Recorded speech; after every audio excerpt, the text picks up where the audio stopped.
afternoon, good evening, wherever you are. I hope you're amazing. Yes, today is actually the 11/11 portal, 11th of November. Also Remembrance Day here in Australia. Yeah, so honouring people who, this just came through, I didn't even realise. Yeah, honouring people who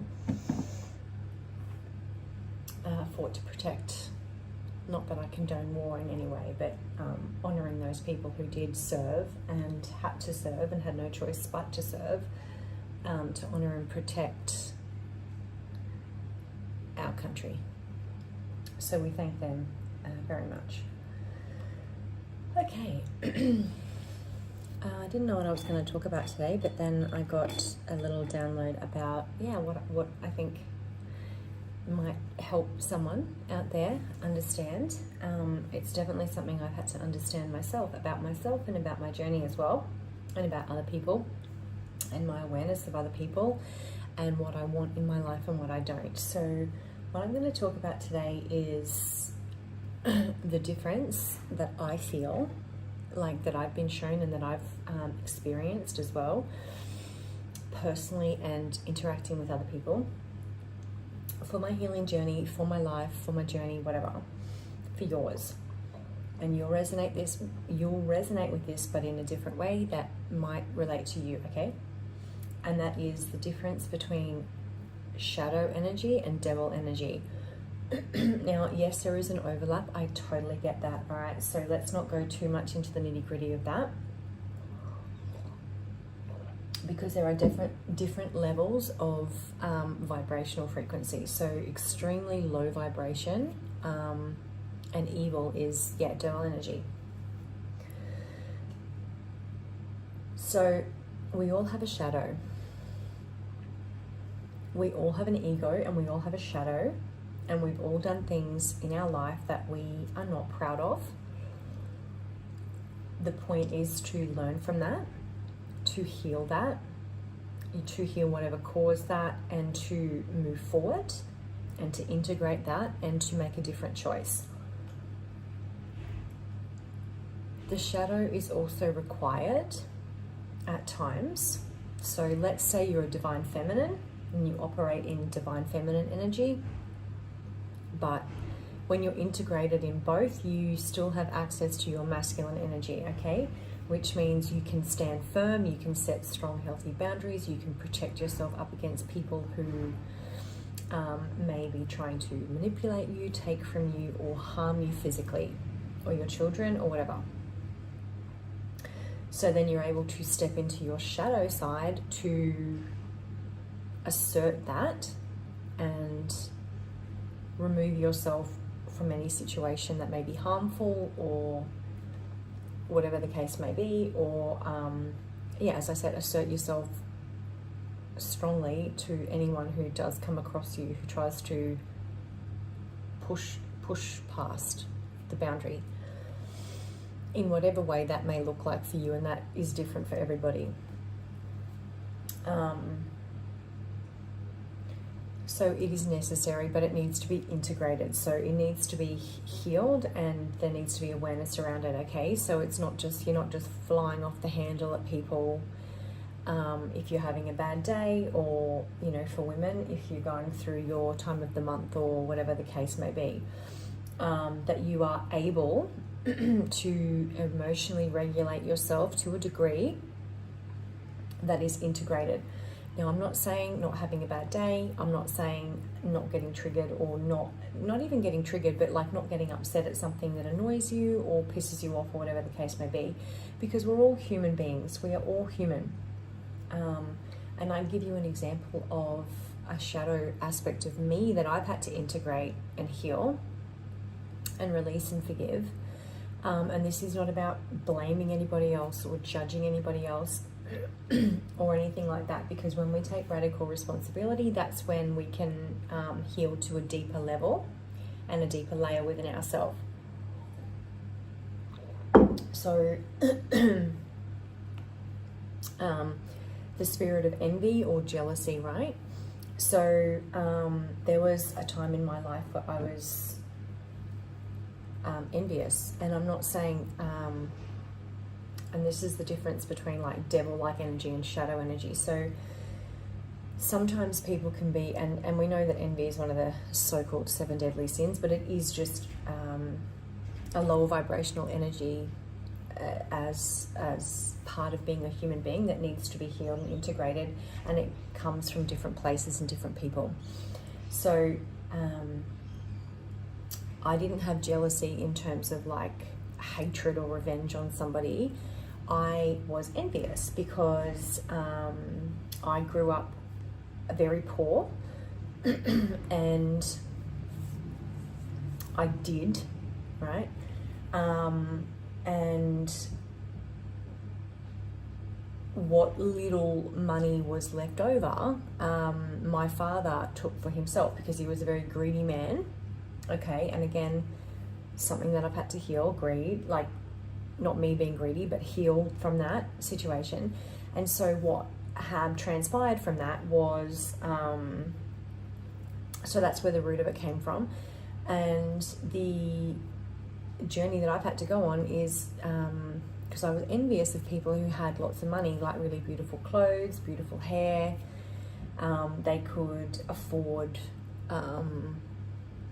like a nice car to get their nails done, to get their hair done, their makeup. They could afford a beautiful wardrobe or a beautiful handbag or whatever the case may be, right?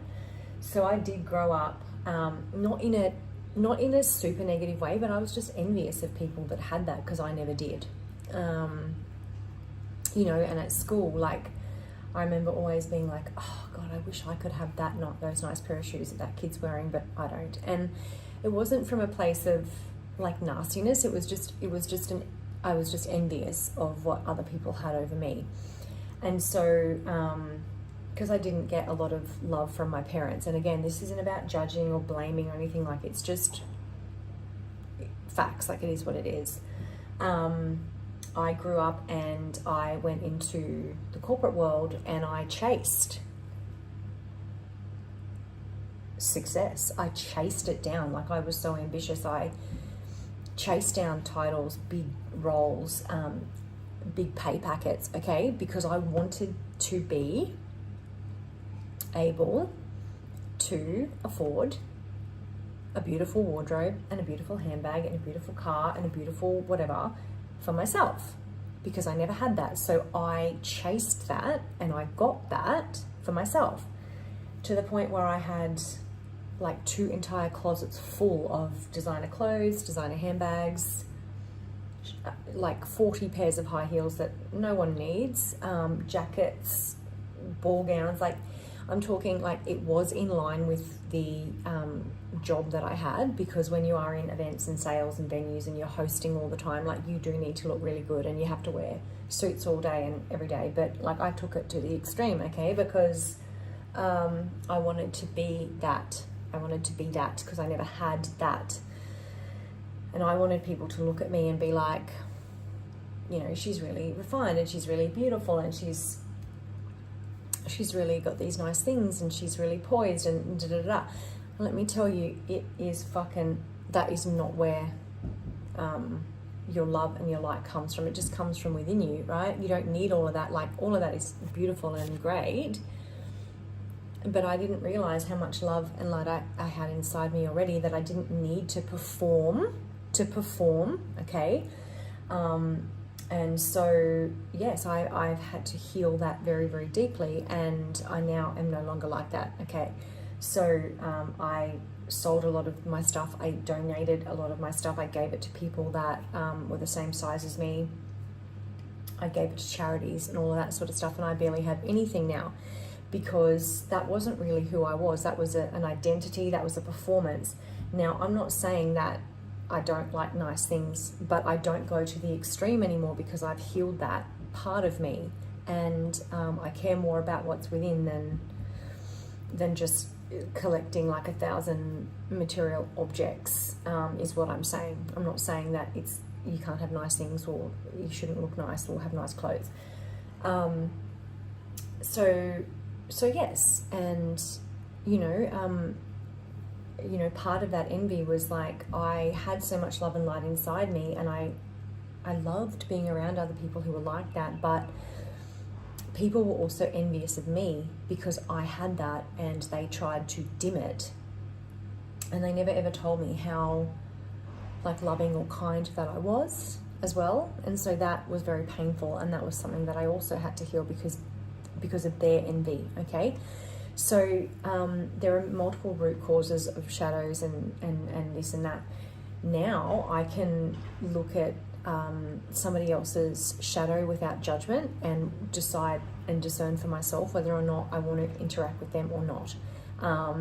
I look at other people who shine brightly and beam, and I am inspired by them, and I love them and I wish them well, and I just think, wow, like, thank you for shining so bright and for being so beautiful, because we really need that.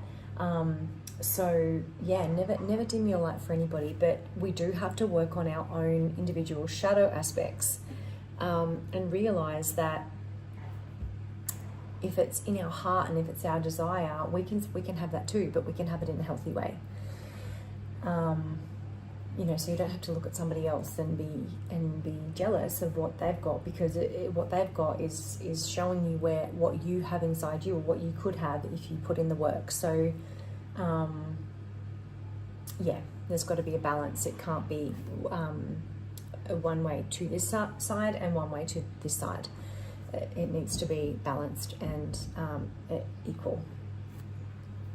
Coming to the other side of things, devil energy, what I consider to be devil energy and what I can feel through my emotions and my clairsentience and claircognizance is how I would personally describe it, and what I've personally experienced on my journey is that type of energy. Unfortunately, there are some very, very dark spirited individuals and entities and energies that exist. We all know this. We're light workers. We get it. We've traversed it. Like, this is part of our journey to not only overcome it, survive it, and thrive, but also to transmute it and to alchemize that so that we can shine brighter and brighter and brighter and help other people find their light within without getting dragged under. That's a really, really important part. But for me, devil energy is one, it's unconscious and unawakened like aspects of people. So they may not be aware that they're operating like that due to extreme wounding. So, you know, you've all heard of stories where the woman comes along, or roles reversed.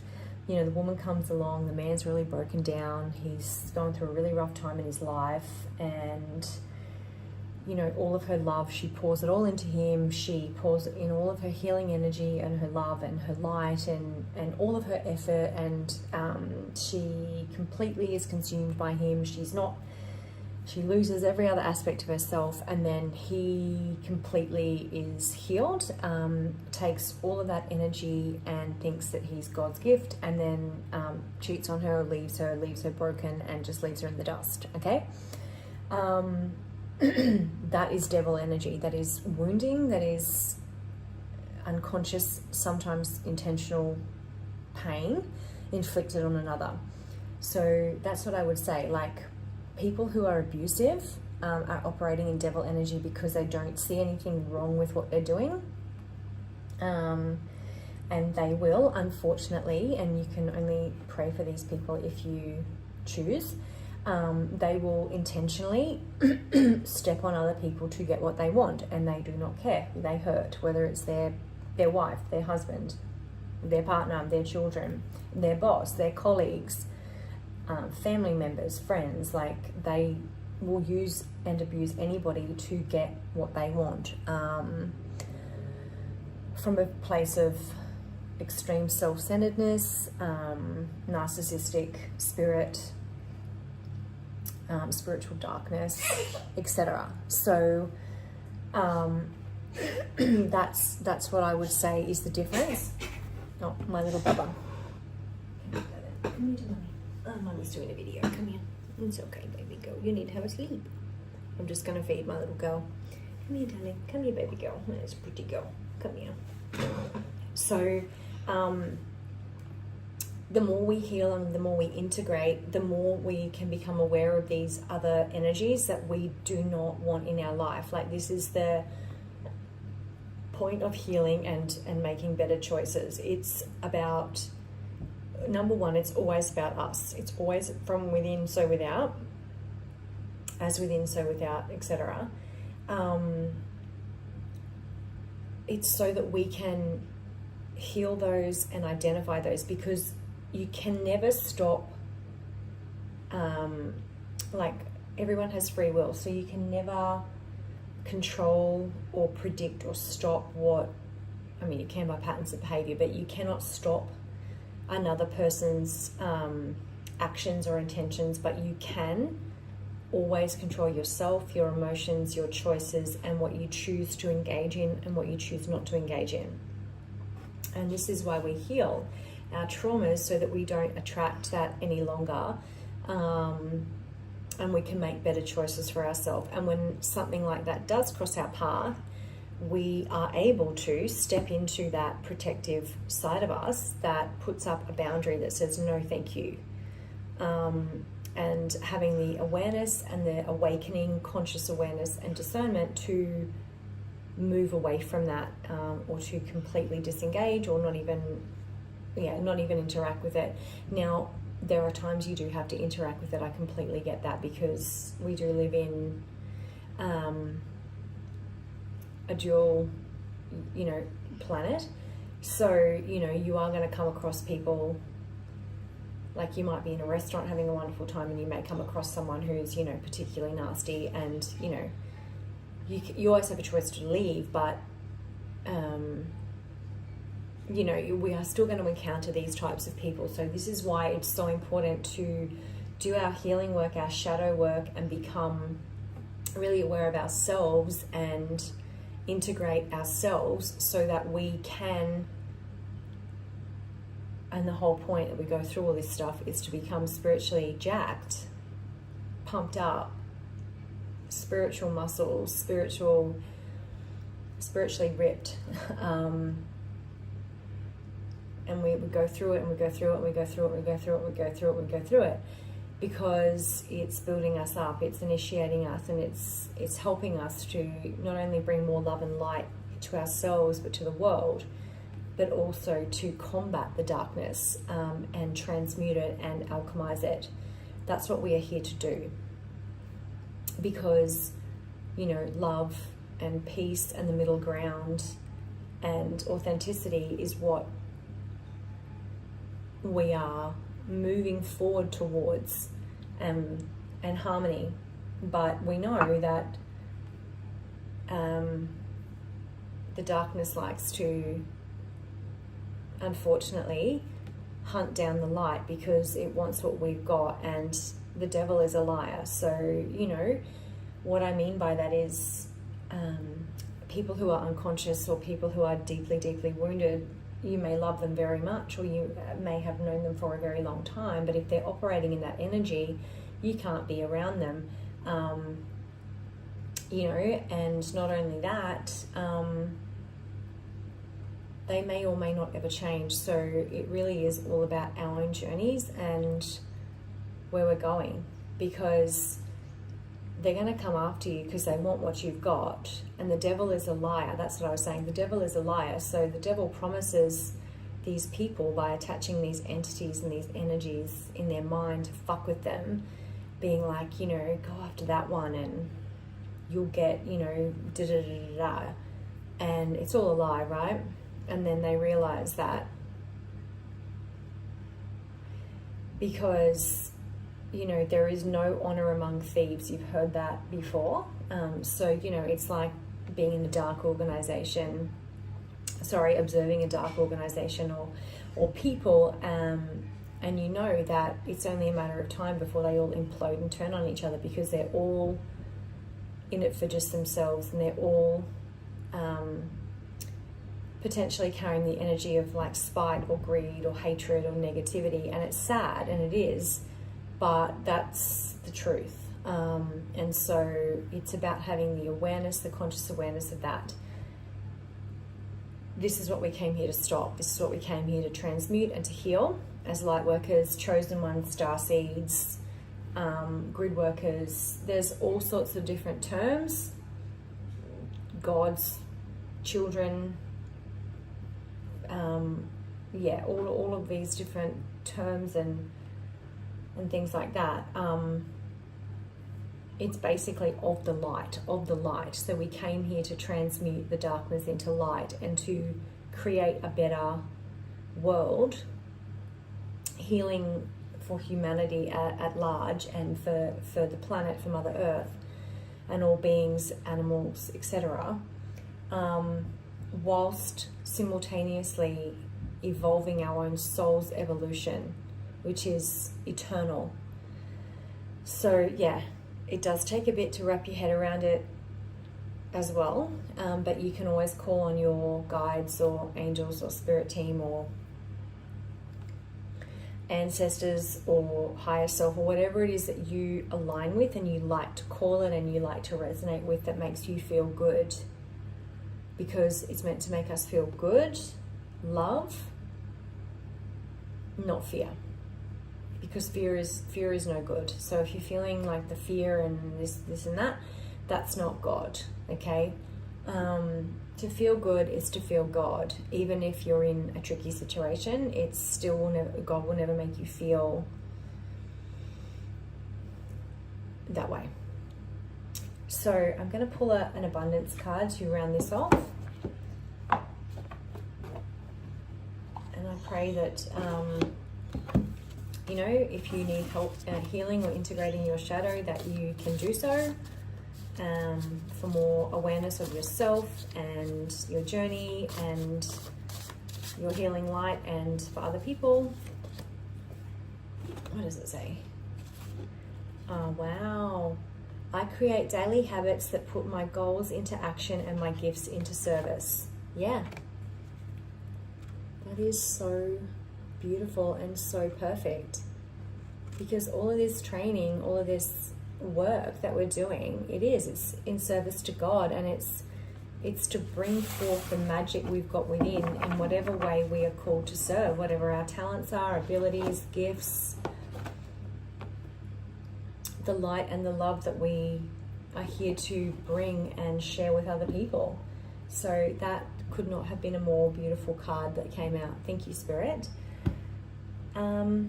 That's where I'm going to end it now, and I hope you all have a blessed rest of your day wherever you are. And 1111 portal, I hope that all of your wish fulfillment comes to you and your highest vibrational timeline.